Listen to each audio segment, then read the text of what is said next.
জাতীয় সংসদ নির্বাচন প্রপোর্শনাল রিপ্রেজেন্টেশনে হওয়া উচিত বা সংখ্যানুপাতিক যে প্রতিনিধিত্ব তাতে হওয়া উচিত। এটা নিয়ে জামায়াতে ইসলামী আন্দোলন সহ আরো কয়েকটা ইসলামী দল আন্দোলন করছে। এইটার যৌক্তিকতা নিয়ে বাংলাদেশে প্রচুর আলোচনা হয়েছে 5 আগস্ট পরবর্তী সময়ে, এবং আমাদের মধ্যে এক ধরনের কনসেনসাস ছিল মোটা দাগে যে এটা মানে যদি আমাদের দুটো হাউস হয় তাহলে আমাদের বর্তমান যে পার্লামেন্ট সেটা লোয়ার হাউস হবে। লোয়ার হাউসে পিআর কোনোভাবে আমাদের জন্য উপযোগী না, বরং এটা বিপজ্জনক। এইটা নিয়ে আমাদের এক ধরনের সিদ্ধান্ত ছিল, কিন্তু আমরা দেখতে পাচ্ছি জামায়াতে এই জায়গায় খুবই স্টিক করছেন, এবং অবিশ্বাস্যভাবে এখনও জামায়াতে ইসলামী আন্দোলনের যারাই টিভি টক শোতে আসুন না কেন তারা এটার পক্ষে ভুল যুক্তি দিয়ে সাফাই গাইছেন। সেই কারণে আমি মনে করি যে এটা নিয়ে একটু কথা বলা দরকার। ইনফ্যাক্ট কথা নতুন করে বলছি না, ওখানে যেহেতু ডিবেট করতে হয় তাই ভাবলাম আবারও আমার একটা পুরনো ভিডিও, এটা আমি বেশ 2 মাসের বেশি সময় আগে করেছি, কারণ তখনই এটা নিয়ে তারা খুব জোরে সোরে মাঠে নামেন। তো সেই ভিডিওটা আমি আজকে আবার আপলোড করছি, এখানে জুড়ে দিচ্ছি। যারা আগে দেখেছেন, যারা দেখেননি তাদের জন্য। দাবি নেওয়া না হলে নির্বাচনের আগে আন্দোলনে নামবে এমন একটা ঘোষণা দিয়েছিলেন জনাব তাহের। তার প্রাথমিক প্রতিক্রিয়া যখন জানান ফেব্রুয়ারিতে নির্বাচন নিয়ে প্রধান উপদেষ্টা যখন ঘোষণা দেন তখন। এখন আরেকটা, ইনফ্যাক্ট সেদিন তারা বলেছিলেন বিচার সংস্কার এগুলোর কথা, এখন আরো স্পষ্টভাবে জানালেন যে সংসদ নির্বাচন যদি সংখ্যানুপাতিক নির্বাচন বা প্রপোর্শনাল রিপ্রেজেন্টেশন না হয় লোয়ার হাউসেই, তাহলে তারা আন্দোলনে নামবেন সেটাকে নিশ্চিত করার জন্য। আমি প্রায় একটা কথা বলি, এটা যদি এক ধরনের রাজনৈতিক রেটরিক এবং চাপ হয় দ্যাটস ফাইন। যদি তারা সত্যি এটা মিন করে থাকেন এবং এটার মাধ্যমে নির্বাচন প্রক্রিয়াকে পিছিয়ে দেয়া বা বাধাগ্রস্ত করার চেষ্টা করেন, তাহলে এটা বলতেই হবে জামায়াত আবারও একটা ঐতিহাসিক ভুল করতে যাচ্ছে। মানে ওনাদের তো ঐতিহাসিক ভুলের কোনো সীমা নাই। 47-এ এই জনপদের মানুষের ইচ্ছার বিরুদ্ধে গিয়ে তারা ভারতপন্থী হয়েছিলেন। 71-এ একই এই জনপদের মানুষের ইচ্ছার বিরুদ্ধে শুধু পাকিস্তানপন্থী না, পাকিস্তানপন্থীদের সহযোগী হয়েছিলেন, কোলাবোরেটরস হয়েছিলেন, অপরাধ করেছিলেন। পরবর্তীতে 86 সালের নির্বাচনে শেখ হাসিনা যখন বেঈমান হয়েছিলেন, আমরা শেখ হাসিনার বেঈমানির কথা বলি, সেই বেঈমানির সঙ্গী জামায়াতে ইসলামীও ছিল, সেই বেঈমানির সঙ্গী তারাও ছিলেন। ইয়াস, এরকম ঘটনা ঘটে। 8 সালের নির্বাচনে বিএনপিকে ধরে নিয়ে যাওয়ার জন্য চাপ প্রয়োগ আলোচনায় আছে। ফলে আবার একটা পরিস্থিতি কি তৈরি হলো, জামায়াত একটা ঐতিহাসিক ভুল করতে যাচ্ছে। তাদের এই ভুল এবং ভুল রাজনীতি করার টেন্ডেন্সি সবসময়, এবং মোটা দাগে ক্ষমতাসীনদের সাথে থাকা। 71-এর কথা যদি বলি, 86 বলি, একই ধরনের টেন্ডেন্সি আছে বলে আমি দেখতে পাচ্ছি। যাই হোক, যে কথাটা বলতে চাই এখন প্রপোর্শনাল রিপ্রেজেন্টেশন লোয়ার হাউস নিয়ে কয়েকটা কথা। যেমন টু সাম এক্সটেন্ট এটা এখন পর্যন্ত একটা সেটেলড ইস্যু। হ্যাঁ, আমি এটা মানতে প্রস্তুত আছি, কোনো রাজনৈতিক ইস্যু আসলে সেটেলড না। এটা এখন সেটেলড হলেও পরে যেটা সেটেলড থাকবে বা পরে কোনোদিন আবার এটা প্রয়োজনীয়তা ফেল্ট হবে না সেটা বলা যায় না, হতে পারে। কিন্তু প্রপোর্শনাল রিপ্রেজেন্টেশন নিয়ে যে আলাপ হয়েছে এটা মূলত উচ্চ কক্ষের প্রপোর্শনাল রিপ্রেজেন্টেশন নিয়ে আলাপ হয়েছে। আমরা এটা মানতে প্রস্তুত আছি যে ব্যবস্থায় আমরা আছি, ফার্স্ট পাস্ট দ্য পোস্ট সিস্টেমে। এখানে ভোটের হিসেবে গড়বড় হয়, যথেষ্ট ভোট পেয়েও একটা দল কম সিট বা এমনকি কোনো সিটও না পেতে পারে। এটা সত্য, এটা আমরা মানি, এটা আমরা বুঝতে প্রস্তুত আছি। সেই কারণে আমরা বলেছিলাম একটা হাইব্রিড সিস্টেম, লোয়ার হাউসে এটা, আপার হাউসে ওটা, তাহলে দুটো জিনিস হবে, একটা চেকস অ্যান্ড ব্যালেন্সও হবে। কিন্তু লোয়ার হাউসে এটা হবে না, এই ধরনের একটা আন্ডারস্ট্যান্ডিং সবার মধ্যে কম বেশি আছে, কারণটা বোধগম্য। লোয়ার হাউসে যদি এটা হয় তাহলে আমরা একটা স্টেবল সরকার পাবো না।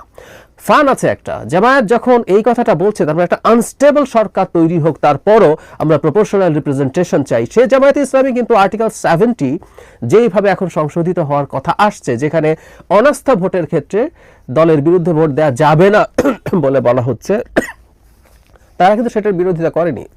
তার মানে আমরা মানছি 70 অনুচ্ছেদ আগের মতো না রেখেও যতটুকু পাল্টাচ্ছি সেখানেও আমরা প্রধানত গুরুত্ব দিচ্ছি সরকারের স্থায়িত্বকে, স্থিতিশীলতাকে।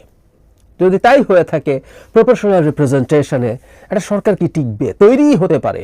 আমরা অনেক কথা বলেছি, আজকে অল্প একটু বলি। একটা দল 40% ভোট পেল, বাংলাদেশের বিচারে 200 সিটও তারা পেয়ে যেতে পারে সেটায়, বা 70-80 তো পাবেই। তো যদি তা হয়ে থাকে, প্রপোর্শনাল রিপ্রেজেন্টেশনে সে 120টা সিট পায়, তার আরও 31টা সিট লাগবে সরকার তৈরি করার জন্য, এবং সেটা নিয়েই নানান ধানাই পানাই হবে। আমাকে যদি এটা দাও, এই মন্ত্রী দাও, ওটা দাও, সেটা দাও, তাহলে আমি সমর্থন দেব, অথবা হতে পারে নানান রকম ধান্দা, এটা কাজ দিতে হবে, ওটা কাজ দিতে হবে। ইনফ্যাক্ট এটা আপার হাউসে প্রপোর্শনাল রিপ্রেজেন্টেশন হলেও যে হবে না তা না, কিন্তু যেহেতু সরকারের স্থিতিশীলতার প্রশ্ন করছে এবং আপার হাউসে কিছু এত লোয়ার হাউসের মতো এত বেশি সক্ষমতা তার থাকবে না, সুতরাং সরকারের মোটা দাগে কাজ হ্যাম্পার্ড হবে না। ওখানে কিন্তু একই ধান্দা হতে পারে আপার হাউসে যদি হয়। একটা দল যদি 40টা সিট পায় প্রপোর্শনাল রিপ্রেজেন্টেশন অনুযায়ী 100-র মধ্যে, তার 11টা সিট লাগবে কোনো কিছু জেনারেল মেজরিটি পাওয়ার জন্য। ওই 11টা যারা দেবে তারা একই রকম কাজ করার চেষ্টা করতে পারে, কিন্তু সেই ক্ষেত্রেও অন্তত সরকার আনস্টেবল হবে না। এখানে সমর্থন প্রত্যাহার করে নিলাম, একবার দিলাম, আবার দিলাম, এসব চলতে থাকে। ইনফ্যাক্ট নেপালে আমরা এই সংকটটা দেখছি নিজের চোখে। তারপরে যখন একটা দল এটা চায়, তখন তার উদ্দেশ্য নিয়ে প্রশ্ন করতেই পারি আমরা, প্রশ্ন করা উচিতই হবে। যদি আমি এটা মানতে প্রস্তুত আছি, প্রপোর্শনাল রিপ্রেজেন্টেশন হলে জামায়াতের সিটের সংখ্যা বাড়বে, এটা ভুল না। এতে জামাত তার নিজস্ব গোষ্ঠী স্বার্থ দেখছে রাষ্ট্রীয় স্বার্থ দেখার চাইতে, এটা হতে পারে। জামায়াতের যদি তর্কের খাতিরে, জামায়াত অবশ্য অনেক বেশি ভোট পাবে বলে মনে করেন, যে আমরা তর্কের খাতিরে ধরে নেই 10%ও তাদের ভোট হয়, তারা 30টা সিট পেয়ে যাবে প্রপোর্শনাল রিপ্রেজেন্টেশন হলে, কিন্তু এমনি তাদের সিট 15টা আশপাশে থাকবে বলে আমার ধারণা। আমি ভুল হতে পারি, কিন্তু আমার ধারণা। বা জামায়াত সম্ভবত তারা বোঝে বলেই তারা আসলে প্রপোর্শনাল রিপ্রেজেন্টেশন চায়, কারণ তারা মনে করতে বা নিশ্চিতভাবে বুঝতে পারছে, তাদের নিশ্চয়ই কোনো সার্ভে আছে যে প্রপোর্শনাল রিপ্রেজেন্টেশন যদি না হয় তাহলে তাদের সিট আসলে ভালো হবে না, প্রপোর্শনাল রিপ্রেজেন্টেশনেই বেশি হবে। কিন্তু জামায়াত এই কাজটা করছে। এখন এই শুরুতে যে কথাটা বলছিলাম, যে এটা এক ধরনের পলিটিক্যাল চাপ যদি হয়ে থাকে, দ্যাটস ফাইন, যে ঠিক আছে আমি বিএনপির কাছ থেকে কিছু সুবিধা চাই। কি সুবিধা চাই আমি আগে একটা ভিডিওতে বলেছি, 2 দিন আগেই। অথবা আমি দুটোতেই চাপ দিলাম, বিএনপি যাতে অন্তত আপার হাউসটা মেনে নেয়। এই ধরনের কোনো কৌশলের অংশ হলে ইজ নট ব্যাড, চলতে পারে। রাজনৈতিক কৌশল এগুলোকে আমি খুব খারাপ চোখে দেখি না, এই রেটরিকগুলো, বা একটু মাঝে মাঝে 2-1টা সমাবেশ করা, মিছিল করা। কিন্তু যদি উদ্দেশ্য এটা হয়ে থাকে, এই উদ্দেশ্য জামায়াতের আছে, এটা বোধ করার কারণ আছে। কারণ জামায়াত এখন খুবই পাওয়ারফুল এই সরকারের মধ্যে আছে, খুবই পাওয়ারফুল। সরকারের বিভিন্ন পদে তাদের পদায়ন করা, বিভিন্ন রকম প্রমোশন নিয়ন্ত্রণ করা, বিভিন্ন সেক্টরে তাদের লোক বসানো, অনেক রকম ক্ষমতা জামাত এখন এনজয় করছে। এখন সমস্যা হচ্ছে যদি একটা নির্বাচন হয়, সেই নির্বাচন হওয়ার সাথে সাথে পপুলার যে পারসেপশন, বিএনপি সেই সরকার গঠন করবে, এবং গঠন করার সাথে সাথে একচ্ছত্র বিএনপির প্রভাব তৈরি হবে। প্রভাবকে আমি খারাপ অর্থে বলছি না, একটা দল তার মতো করে প্রশাসন বা সব জায়গা সাজাবে, এমনকি সে ভালো কাজ করতে চাইলেও। শুধু যে খারাপ কাজ করার জন্য দলীয়করণ করা হয়, নট নেসেসারিলি, ভালো কাজ করার ইচ্ছে থাকলেও করতে হয়। ফলে জামায়াতের যে মারাত্মক প্রভাব এখন সরকারে আছে, ইতিহাসে জামায়াত বাংলাদেশে কোনোদিন এই পরিমাণ প্রভাব পায় নাই। তো সেটা তো নষ্ট হয়ে যাবে। 2001-06 সরকারে তারা 2টো মন্ত্রণালয়ের দায়িত্ব ছিল, সেখানে কিছু তাদের ক্ষমতা ছিল, ঠিক আছে, কিন্তু অ্যাজ এ হোল সরকারের ওপরে, দেশের ওপরে এই পরিমাণ প্রভাব জামাতের ইতিহাসে কখনো ছিল না। সুতরাং জামাত এই ইলুশনে ভুগতে পারে, নির্বাচনকে যদি পেছানো বা ভণ্ডুল করে দেওয়া যায় লম্বা সময়ের জন্য, এই ধরনের ঘোলা পানিতেই জামায়াত নিজে টিকে থাকার এক ধরনের চর্চা, নিজে এক ধরনের দক্ষতাও তার আছে। সে টিকে থাকতে পারবে এবং সে তার ক্ষমতাকে অনেক বেশি সুসংহত করতে পারবে। এই ধরনের একটা পারসেপশনের বসেও জামাত এটা করে থাকতে বলে আমি সিরিয়াসলি সন্দেহ করি। সেটা যদি হয়ে থাকে, আবারও জামাত একটা ঐতিহাসিক ভুল করতে যাচ্ছে। এটা এই জাতির ক্ষতি তো করবেই, সবচেয়ে বেশি ক্ষতি করবে জামায়াত ইসলামীকে। একটার পর একটা ভুল সিদ্ধান্ত নেওয়া জামাত আবারও একই রকম একটা ডিজাস্টারাস সিদ্ধান্ত তাদের দলের পক্ষে নেবেন কিনা, সেটা দেখার জন্য আমরা অপেক্ষা করছি।